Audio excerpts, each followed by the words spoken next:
Bismillahirrahmanirrahim. Assalamualaikum warahmatullahi wabarakatuh. Alhamdulillahi rabbil alamin. Wabihi nasta'inu ala umurid dunya waddini wassalatu wassalamu ala ashrafil anbiya'i wal mursalin wa ala alihi wa sahbihi ajma'in wa ala man sara ala nahjihi ila yaumiddin. Allahumma allimna ma yanfa'una wanfa'na bima 'allamtana wa zidna 'ilman ya rabbal alamin. Rabbi shrah li sadri wa yassir li amri wahlul 'uqdatam min lisani yafqahu qawli amma ba'd. Fa inna asdaqal hadithi kitabullah wa khairal hadyi hadyu Muhammadin sallallahu alaihi wasallam wa syarral umuri muhdatsatuha fa inna kulla muhdatsatin bid'ah wa kullu bid'atin dhalalah wa kullu dhalalatin finnar. Ma'asyiral muslimin rahimanillah wa iyyakum. Insyaallah kita akan lanjutkan lagi kajian kita dengan syarah aqidah Ahlussunnah wal Jamaah. Terakhir kita sampai pada pembahasan di halaman 163. Hari ini di paragraf kedua mulai dari perkataan penulis rahimahullahu taala. Kedua hal tersebut, yakni amal saleh dan tidak menyekutukan Allah, yang disebutkan oleh Allah Subhanahu wa taala dalam suratul Kahfi ayat 110 di halaman sebelumnya, merupakan rukun amal yang diterima. Yaitu harus benar-benar tulus karena Allah, menjauhi perbuatan syirik, dan harus sesuai dengan syariat atau sunnah Rasulullah sallallahu alaihi wasallam. Hal ini disimpulkan dari firman Allah Subhanahu wa taala dalam suratul Kahfi ayat 110 tadi. Allah di sana berfirman, "Falya'mal 'amalan shaliha wa la yusyrik bi'ibadati rabbih ahada." Hendaknya dia beramal saleh, mengerjakan kebajikan. Kata Ibnu Katsir, maksudnya kebajikan yang muwafiqan li syar'illah, kebajikan yang sejalan sesuai dengan syariat Allah Subhanahu wa taala. Wala yusyrik bi'ibadati rabbih ahada, dan janganlah dia mempersekutukan Allah dengan sesuatu apapun dalam beribadah kepada Rabb-Nya. Maksudnya kata Al-Imam Ibnu Katsir adalah wa yuradu bihi wajhullah, yang menjadi tujuannya hanyalah wajah Allah Subhanahu wa taala. Hanyalah ridha Allah Subhanahu wa taala. Rasulullah sallallahu alaihi wasallam dalam hadis ini bersabda, "Inna akhwafa ma akhafu alaikum syirkul asghar." Faqalu wa ma syirkul asghar ya Rasulullah? Qala ar-riya. Yaqulullahu yawmal qiyamah, idza jazan nasa bi'amalihim idhabu ila alladhina kuntum turauna fid dunya fanzuru hal tajiduna indahum jazaa. Beliau sallallahu alaihi wasallam bersabda, sesungguhnya hal yang paling aku takutkan atas kalian adalah syirik kecil. Namun bukan berarti syirik besar tidak ditakutkan oleh Nabi sallallahu alaihi wasallam. Bukan berarti syirik besar tidak dikhawatirkan oleh Nabi sallallahu alaihi wasallam. Tetap dikhawatirkan. Tapi yang lebih rawan itu adalah syirik kecil. Kenapa? Karena kata para ulama, dia khafi. Dia itu samar. Tidak sebagaimana syirik besar yang jelas, yang terang, hingga untuk dihindari lebih mungkin. Kalau syirik kecil bahkan sudah tahu saja masih bisa jatuh. Ya, karena saking samarnya dia. Kalau kita tidak diberi taufik oleh Allah Subhanahu wa taala, tidak diingatkan oleh Allah Subhanahu wa taala, bisa jadi kita tidak akan tersadar bahwa syirik kecil itu sudah ada di dalam hati kita. Ya. Makanya sangat dikhawatirkan oleh Rasulullah sallallahu alaihi wasallam. Para sahabat bertanya, "Apakah yang dimaksud dengan syirik kecil wahai Rasulullah sallallahu alaihi wasallam?" Maka beliau mengatakan syirik kecil itu adalah riya. Pada hari kiamat nanti Allah Subhanahu wa taala berkata kepada mereka, tatkala memberikan balasan kepada segenap manusia atas amalan-amalan mereka, Allah berkata kepada orang-orang yang dulu riya, idhabu ilal ladzina kuntum turauna fid dunya. Pergilah kalian kepada orang-orang yang kalian dulu riak kepada mereka semasa di dunia.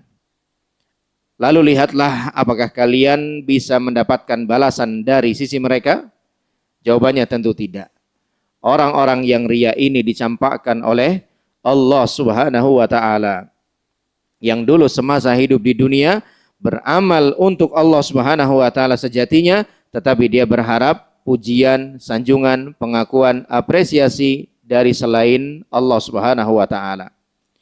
Di saat hamba-hamba yang lain yang beramal benar-benar dengan ikhlas mendapatkan ganjarannya dari Allah Subhanahu wa taala, orang-orang yang riya ini hanya bisa terdiam, tidak bisa mendapatkan ganjaran apa-apa dari Allah. Justru diusir oleh Allah Subhanahu wa taala. Pergi sana. Coba minta balasan, minta bantuan, minta tolong sama orang-orang yang dulu kalian riya kepada mereka. Kamu riya sama temanmu dulu, minta tolong sama temanmu sana. Minta ganjaran kepada temanmu sana. Kamu riya sama ustadzmu, sama ustadzahmu, sama lingkunganmu, sama gurumu. Coba minta tolong sama mereka. Ya, tentu tidak akan bisa mendapatkan pertolongan. Karena yang bisa memberikan pertolongan hanya Allah Subhanahu wa taala. Tentu orang-orang tersebut tidak bisa memberikan ganjaran apa-apa karena yang bisa memberikan ganjaran hanya Allah Subhanahu wa taala. Hadis ini ya itu sesungguhnya sudah lebih dari cukup untuk mengingatkan kita betapa riya itu sama sekali tidak berguna buat kita. Betapa pujian, sanjungan, apresiasi, pengakuan dari orang itu enggak berguna sama kita. Ini nyatanya seperti ini. Di hari kiamat yang sesungguhnya bisa memberikan pertolongan, bisa memberikan ganjaran cuma Allah Subhanahu wa taala. Segala pujian, sanjungan, pengakuan, apresiasi dari orang-orang yang dulu kita harapkan mereka itu nggak ada guna sama sekali. Ya, tentu orang-orang yang seperti ini hanya bisa menyesali perbuatannya di akhirat nanti. Kenapa? Karena di dunia dulu mereka sudah juga capek, sudah berletih, sudah berjuang, sudah berkorban, macam-macam. Di akhirat rupanya nggak dapat apa-apa. Gara-gara kecolongan, ketidakikhlasan mereka dalam beramal soleh.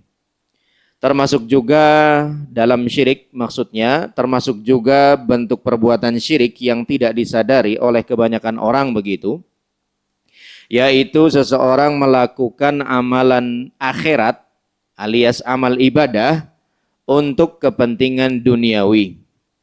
Seperti orang yang menunaikan ibadah haji atau berjihad untuk mendapatkan harta benda. Ini termasuk perbuatan syirik. Syirik kecil. Kenapa? Karena dia sebenarnya berhaji buat Allah. Akan tapi apa yang dia harapkan dunia yang menyertainya. Orang yang berjihad, dia ingin jihadnya itu untuk Allah Ta'ala. Akan tetapi satu hal yang dia inginkan juga adalah apa? Ghanimah yang ada setelah jihad itu selesai. Termasuk juga ibadah haji. Termasuk juga ibadah yang lainnya. Ya. Makanya hal seperti ini terus harus diingat oleh kita yang dalam amal solehnya potensi ada keuntungan duniawinya. Ya, jangan sampai kepleset, jangan sampai tergelincir. Ya, Ustadz yang ngisi kajian, ya dikasih transport ini itu rawan. Ya, karena kalau dia nggak sadar betul niatnya bisa kepleset. Ya, bisa tergelincir dia daripada jalan yang semestinya dia lalui. Akhirnya naudzubillah min dzalik, gugurlah balasan dia di sisi Allah Subhanahu wa taala. Allah Subhanahu wa taala berfirman dalam surah Hud ayat 15 dan 16.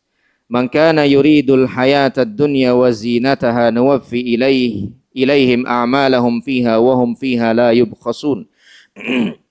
Ulaika alladzina laysa lahum fil akhirati illa an-nar wa habita ma sana'u fiha wa batilum ma kanu ya'malun. Barang siapa yang menginginkan kehidupan dunia, maksudnya yaqsidu bi'amalil akhirati 'aradad dunya wa zinataha min malin wa waladin wa mansabin wa ghairiha. Orang yang beribadah tapi yang menjadi tujuannya adalah keuntungan duniawi seperti harta atau dikaruniai keturunan atau mendapatkan jabatan dan lain sebagainya, ya. Kata Allah Subhanahu wa taala, "Nuwaffi ilaihim a'malahum fiha." Kami akan sempurnakan balasan amalan mereka di dunia itu, wa hum fiha la yubkhasun, dan tidak ada kekurangan sama sekali. Tapi pada ayat 16-nya Allah mengatakan, "Ulaikal ladzina laisa lahum fil akhirati illan nar." Orang-orang seperti itu di akhirat tidak akan mendapatkan apa-apa kecuali hanya neraka, ya. Ini kan ngeri. Dia nggak sadar sedikit aja bisa kepleset, ya. Bisa tergelincir, gugur nilai amal solehnya, nggak dapat apa-apa dia di akhirat, malah diganti dengan neraka oleh Allah Subhanahu wa taala, wal iyadzu billah. Bayanun li'iqabatihim. Ini merupakan penjelasan daripada hukuman yang akan mereka terima nanti. Haitsu dzakara annahum yu'tauna fid dunya ma aradu wa ma talabu. Dalam ayat 15-nya Allah bercerita bahwa mereka akan mendapatkan, diberikan di dunia ini apa yang mereka inginkan dan apa yang mereka kejar. Wa amma fil akhirah fa innahum yuhramuna minas thawab. Adapun di akhirat nanti mereka tidak mendapatkan ganjaran dari Allah, li'annahum lam yuridul akhirah, karena mereka benar-benar tidak pernah mengejar akhirat. Wa hiya innama tahsulu liman aradaha. Akhirat itu hanya akan didapatkan oleh orang-orang yang benar-benar menginginkannya, oleh orang-orang yang benar-benar mengejarnya. Sebagaimana Allah berfirman dalam surah Al-Isra ayat 19, "Waman aradal akhirata wa sa'a laha sa'yaha wa huwa mu'min fa ulaika kana sa'yuhum mashkura." Barang siapa yang menginginkan akhirat dan benar-benar mengusahakannya dengan sebenar-benarnya dan dia orang yang beriman, maka orang-orang yang seperti itu nanti akan diberikan ganjarannya oleh Allah Subhanahu wa taala. Dan Syekh Muhammad bin Abdul Wahhab rahimahullahu taala ketika ditanya tentang penjelasan daripada orang-orang yang menginginkan dunia dari amal solehnya, di dalam surah Hud ayat 15 tadi beliau menjelaskan bahwa ayat ini mencakup 4 jenis orang. Hud ayat 15, ya. Orang yang beramal ibadah, beramal soleh, tapi targetnya dunia. Ini ayat sedang membicarakan 4 jenis orang. Jenis yang pertama atau kelompok yang pertama adalah orang-orang musyrik dan orang-orang kafir. Ya, adalah orang-orang musyrik dan orang-orang kafir. Alladzi ya'malu a'malan salihatan fid dunya. Di mana orang-orang musyrik dan orang-orang kafir juga sesungguhnya di dunia ini melaksanakan amal soleh. Min it'amit ta'am wa ikramil jiran wa birril walidain wat tabarruat. Di mana mereka kita jumpai juga gemar berbagi makanan. Di mana mereka kita bisa jumpai gemar memuliakan tetangganya. Ya, kan gak jarang kita punya tetangga yang Nasara misalnya, itu sama kita Masya Allah. Ya sopannya, ya baiknya dan lain sebagainya. Itu kan amal soleh sebenarnya. Mereka juga berbakti kepada orang tuanya, mereka juga berderma dan lain sebagainya. Wala yu'jaru 'alaiha fil akhirah, tapi sayangnya amal soleh mereka tidak dibalas sama sekali di akhirat. Ya, amal solehnya sama sekali tidak dibalas di akhirat. Ini golongan yang pertama. Fal kafiru idza amila hasanatin fa innahum qad yujaza biha fid dunya. Orang kafir itu jika mereka melakukan amal soleh, mereka boleh jadi dibalas oleh Allah tapi di dunia. Ya. Diberikan balasan oleh Allah atas amal solehnya tapi di dunia saja. Wa amma fil akhirah falaysa lahu jazaa'un 'alaiha 'indallah. Adapun di akhirat mereka tidak dapat balasan apa-apa. Limadza? Li'annaha lam tubna 'ala tauhid wal ikhlas lillahi subhanahu. Karena amal saleh mereka tidak dibangun di atas tauhid dan keikhlasan kepada Allah. Ini golongan orang yang pertama yang sedang Allah bicarakan dalam surah Hud ayat 15. Golongan yang kedua. Al-mu'minu alladhi ya'malu a'malan min a'malil akhirah lakinnahu la yuridu biha wajha Allah. Wa innama yuridu biha tama'ad dunya kalladhi yahujj wa ya'tamir an ghairihi yuridu akhdhal 'iwadi wal mal kalladhi yata'allam wa yatlubul ilma syar'i min ajli an yahsula ala wadhifah fahadha amaluhu batilun fid dunya wa habitun fil akhirah wa huwa syirkun asghar. Yang kedua, jenis atau golongan yang kedua adalah seorang mukmin yang beramal soleh akan tetapi target dia bukan ridha Allah. Akan tapi tujuan dia, target dia bukan ridha Allah Subhanahu wa taala. Tapi apa yang menjadi targetnya? Keuntungan duniawi. Keuntungan duniawi murni, keuntungan duniawi. Beliau di sini kasih contoh seperti seorang yang berhaji atau berumroh badal, ya. Murni benar-benar yang dia kejar itu keuntungannya. Kan jadi bisnis sekarang itu ya. Apa istilahnya? Haji badal. Ya, umroh badal. Jadi bisnis. Apakah nggak boleh sama sekali? Boleh, tapi benar-benar harus jaga niat. Benar-benar dia ingin membantu orang yang kepengen umroh, tapi nggak mampu secara fisik, ya. Dana ada, tapi fisik udah nggak kuat, nggak mungkin kan. Dia pengen haji, punya kemampuan, tapi dia nggak punya kemampuan secara fisik, ya. Jadi untuk memfasilitasi orang-orang yang seperti itu niatannya, itu masih aman. Tapi kalau murni untuk profesi, ya, ini bahaya. Nah, ini yang kedua. Termasuk juga seorang yang belajar agama, ya, mondok pesantren, nyantri, dan lain sebagainya, tapi tujuannya apa? Supaya dapat kerja, ya. Udah kamu sini aja, ntar kamu bisa bisa ngajar. Maksudnya bisa dapat kerjaan begitu, ya. Ini juga termasuk yang sedang dibicarakan. Terus gimana yang harus saya lakukan kalau begitu nggak boleh? Ya saya belajar supaya saya tahu, supaya saya bisa mengamalkan, supaya saya bisa mengajarkannya kepada orang lain. Entah mengajarkan dalam kelas yang formal, entah mengajarkannya dalam kelas yang non formal, ya.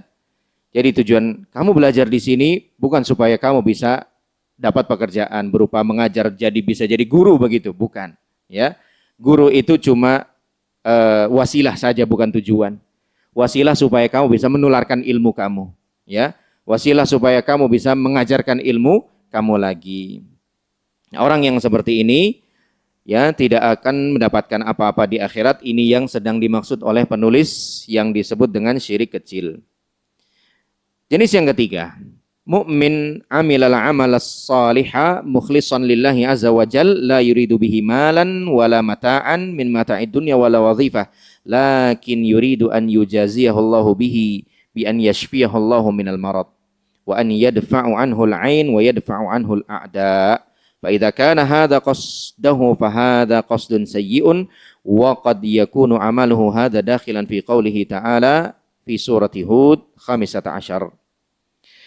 Yang ketiga adalah seorang mukmin yang beramal soleh benar-benar buat Allah. Dia tidak sedang ingin meraup keuntungan, tidak. Tetapi ada hal yang sedang dia harapkan. Misalnya apa?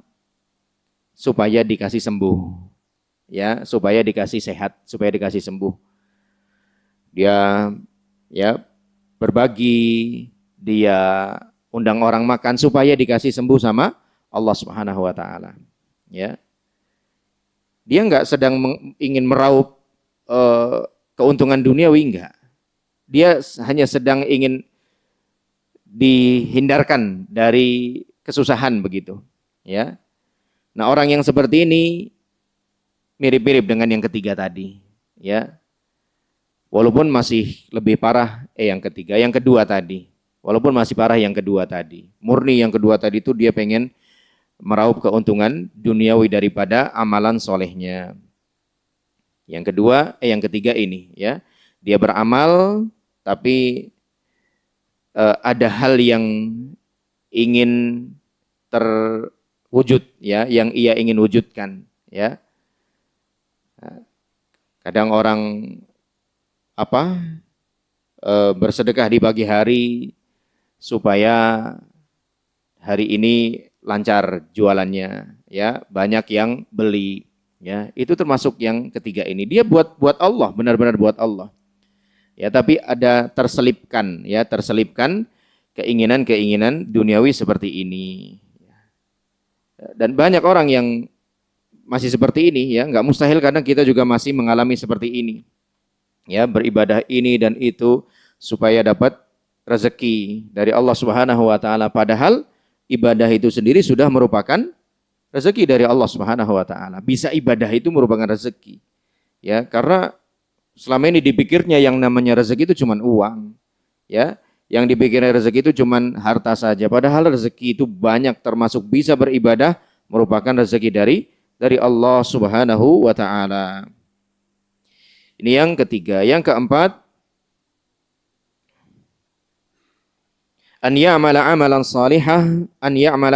salihah wa niyyatuhu riya'an nas wa talaba thawabil akhirah.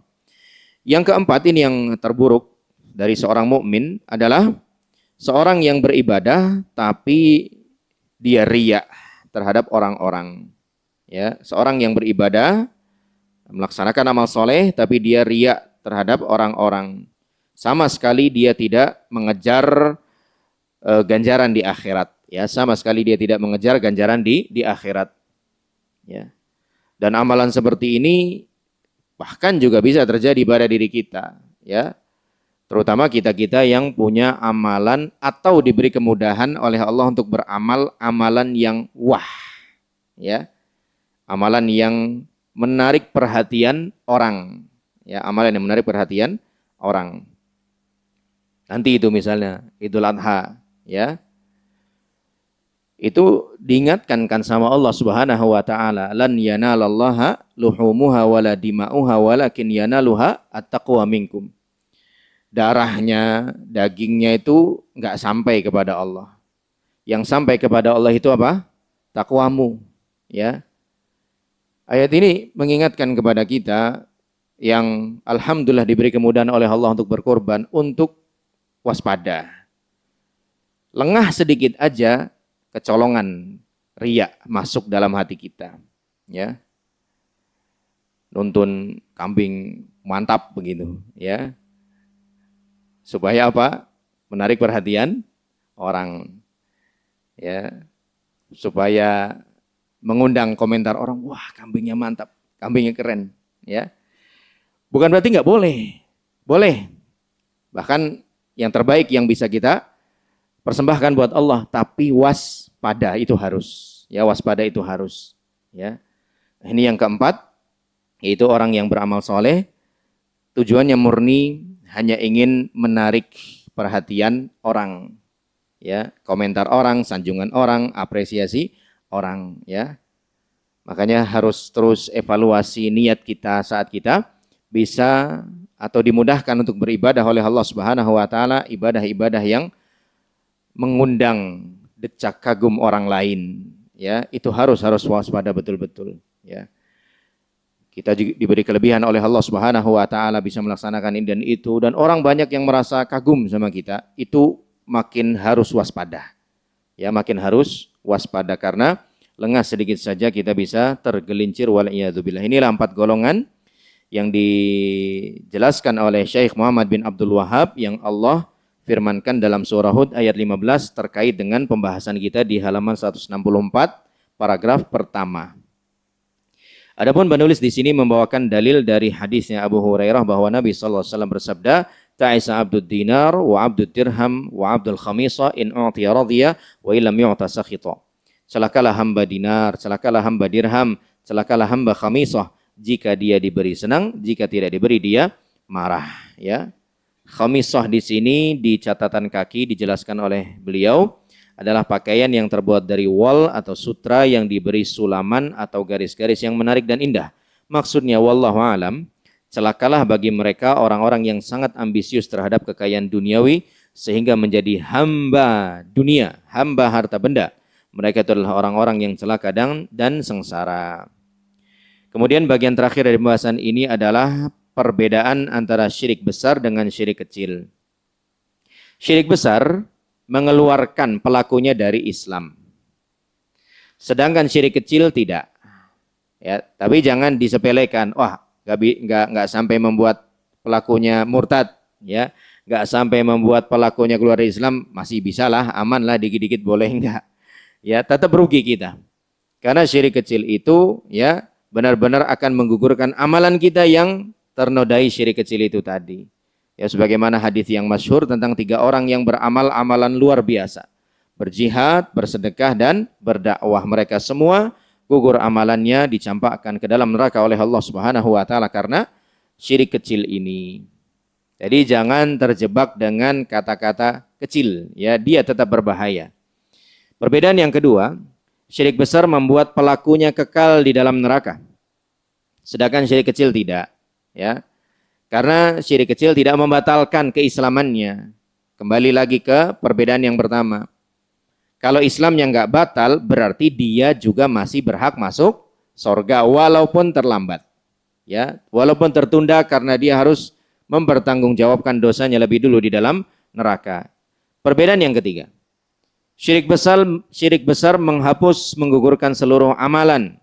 Sedangkan syirik kecil hanya menghapus amalan yang bercampur dengan riya saja. Ya, adapun amalan-amalan yang tidak ternodai oleh syirik kecil, maka dia selamat, maka dia utuh, maka dia aman.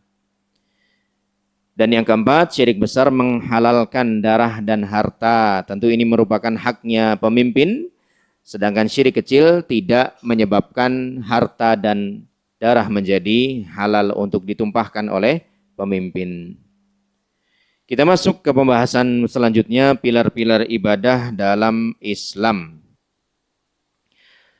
Ahlussunnah wal Jamaah sepakat bahwa manusia diciptakan oleh Allah Subhanahu wa taala untuk beribadah. Dengan memurnikan ketaatan kepadanya, meneladani sunnah Nabi sallallahu alaihi wasallam, ya. Syekh Ibnu Utsaimin rahimahullahu taala mengatakan, kullama kunta akhlas wa atba' kunta ahsan. Makin kamu ikhlas, makin kamu ittiba, kamu makin jadi orang yang muhsin kepada Allah Subhanahu wa taala. Muhsin itu baik, ya. Sekali lagi Syekh Ibnu Utsaimin mengatakan kullama anta akhlas wa kullama anta atba' kullama kunta ahsan. Makin kamu ikhlas berarti untuk Allah. Makin kamu ittiba berarti terhadap Rasulullah SAW, makin kamu jadi orang yang muhsin di hadapan Allah Subhanahu wa taala. Ya. Ini beliau jelaskan ketika beliau mensyarah hadis tentang ihsan yang termuat dalam hadis Jibril, ya. Anta abudallaha ka'annaka tarahu fa in lam takun tarahu fa innahu yarak. Ya, ihsan itu adalah kamu mengibadahi Allah seolah kamu melihat Allah. Namun jika kamu tidak melihat Allah, ketahuilah Allah selalu melihatmu. Nah, sebelum membahas tentang maknanya, engkau beribadah kepada Allah seolah kamu melihatnya dan seterusnya tadi, beliau bahas dulu tentang makna ihsan. Di mana ihsan, ya, kata beliau di situ adalah ikhlas lillahi ta'ala, ittiba' terhadap sunnah Nabi SAW, itu makna ihsan. Dan baru beliau berkata perkataan yang tadi.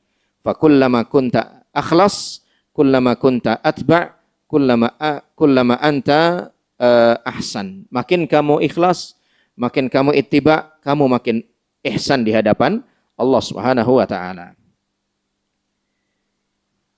Maka setiap muslim dan muslimah harus mengetahui hakikat ibadah yang sebenarnya agar amalan yang dikerjakannya diberikan ganjaran kebaikan oleh Allah Subhanahu wa taala. Definisinya. Secara ibadah secara bahasa berarti merendahkan diri serta tunduk. Sedangkan menurut syariat, ibadah memiliki banyak definisi. Tetapi makna dan maksudnya satu, tidak berjauhan di antaranya. Satu, ibadah adalah taat kepada Allah dengan melaksanakan perintahnya. Perintah yang disampaikan melalui lisan para rasulnya. Jadi, kalau seorang melakukan suatu ibadah, di mana hal yang dia yakini sebagai ibadah itu tidak pernah disampaikan oleh Rasul yang diutus kepadanya, itu bukanlah ibadah. Ya. Walaupun bagi dia itu adalah ibadah. Tetapi tidak pernah dianjurkan, tidak pernah diperintahkan, tidak pernah diajarkan oleh Rasul yang diutus kepada dia berarti kepada kita, Nabi Muhammad SAW, maka amalan yang dia lakukan itu bukanlah ibadah. Kalaupun disebut sebagai ibadah, maka itu adalah ibadah yang tidak sah. Ya, ibadah yang tidak sah. Yang kedua, ibadah adalah merendahkan diri kepada Allah, yaitu tingkatan tunduk yang paling tinggi disertai dengan rasa mahabbah dan atau kecintaan yang paling tinggi. Insyaallah nanti habis ini ada penjelasan khusus tentang ibadah yang dibarengi dengan mahabbah. Yang ketiga, ibadah adalah sebutan yang mencukup seluruh apa yang dicintai dan diridhoi oleh Allah, baik berupa ucapan atau perbuatan, yang zahir maupun yang batin. Ini adalah definisi yang paling lengkap yang dibawakan oleh Syekhul Islam Ibnu Taimiyah rahimahullah ta'ala. Adalah segala hal yang Allah cintai dan Allah ridhoi. Segala hal. Pokoknya kalau Allah cinta, Allah ridho, maka itu ibadah. Mau dia berupa ucapan, mau dia berupa perbuatan. Intinya Allah suka. Intinya Allah ridho, intinya Allah cinta. Mau dia perbuatan, mau dia perkataan. Bebas. Ya, yang penting Allah suka, yang penting Allah ridho. Mau dia terlihat, mau dia tidak terlihat. Mau dia tampak, mau dia tidak tampak. Pokoknya Allah suka, pokoknya Allah ridho, maka itu disebut sebagai ibadah.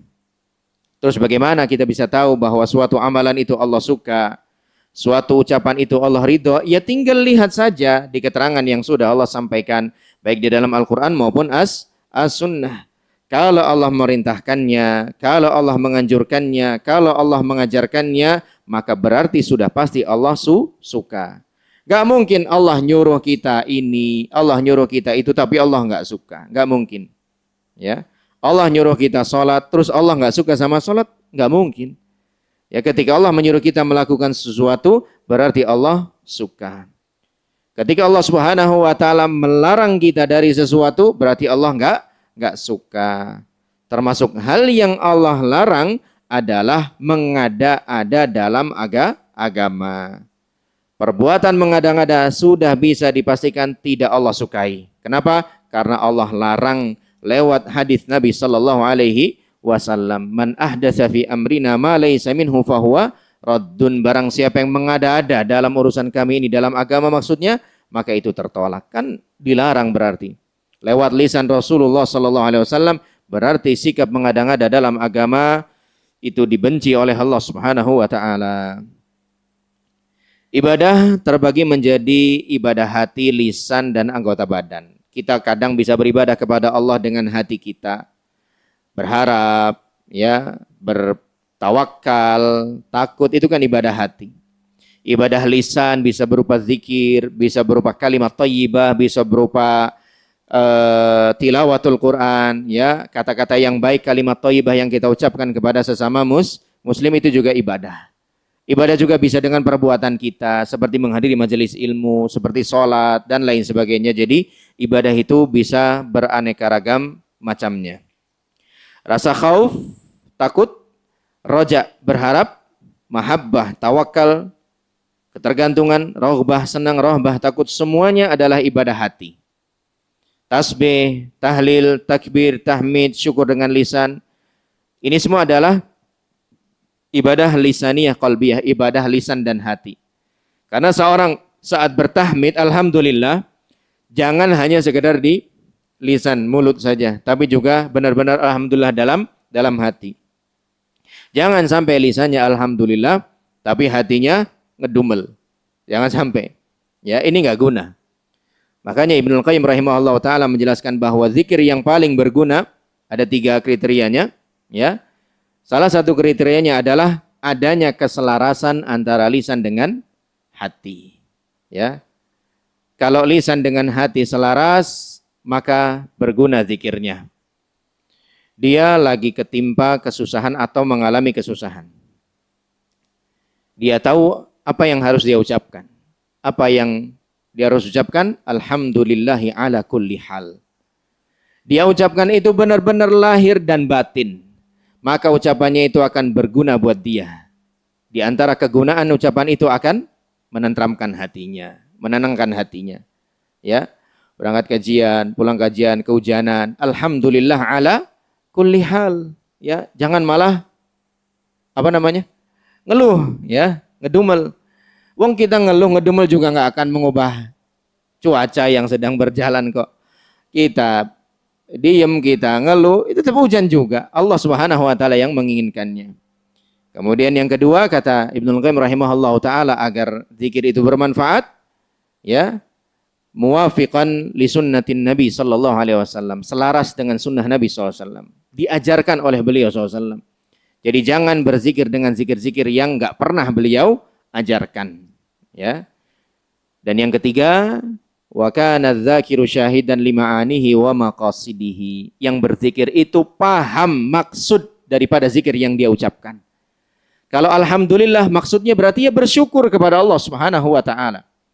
Kalau astaghfirullahalazim berarti bertaubat kepada Allah Subhanahu wa taala, berhenti dari kesalahannya. Ya. Kalau la ilaha illallah berarti apa? Jangan pernah duakan Allah Subhanahu wa taala. Itu baru berguna. Kenapa kok banyak orang yang la ilaha illallah, la ilaha illallah, tapi masih minta-minta sama kuburan? Gara-gara apa? Enggak paham apa yang dia ucapkan. Ya. Jangankan la ilaha illallah. Kalimat iyyaka na'budu wa iyyaka nasta'in aja dia masih belum paham. Walhasil apa? Berdoa kepada kuburan. Ya, 3 syarat itu harus dipenuhi ketika kita ingin zikir kita berguna. Yang pertama tadi apa? Adanya keselarasan antara lisan dengan hati. Yang kedua tadi merupakan zikir yang diajarkan oleh Nabi sallallahu alaihi wasallam, bukan zikir yang diada-adakan. Ya. Dan yang ketiga adalah kita harus paham makna dan konsekuensi zikir itu sendiri. Ya, kalau 3 syarat itu kita laksanakan, insya Allah zikir kita benar-benar akan berguna. Serta masih banyak lagi macam-macam ibadah yang berkaitan dengan amalan hati, lisan, dan badan. Sudah masuk isya ini ya? Tapi sampai di sini dulu kajian kita. Insya Allah kita teruskan pada pertemuan yang akan datang. Wallahu alam bissawab. Subhanakallahumma bihamdika asyhadu an la ilaha illa anta astaghfiruka wa atubu ilaik. Billahi taufiq wal hidayah. Wassalamualaikum warahmatullahi wabarakatuh.